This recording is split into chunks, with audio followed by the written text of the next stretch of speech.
So guys, for the first method, you're gonna head over to search and type in date and time settings. Click on it. And then once you run this, make sure that your time zone is correct. Make sure that you have set time automatically turned on.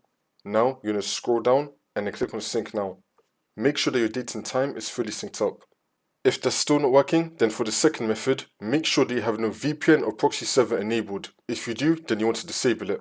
For the third method, once you're on Firefox, you're going to click on the three lines in the top right. Now you're going to click on settings.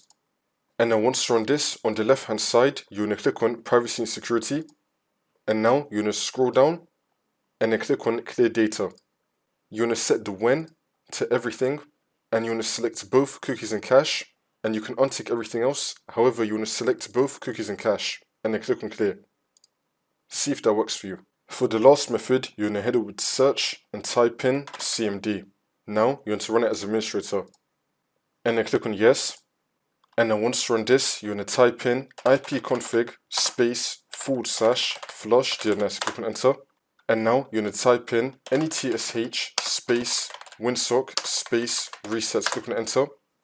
And now you just want to restart your computer, and then the problem should be fixed.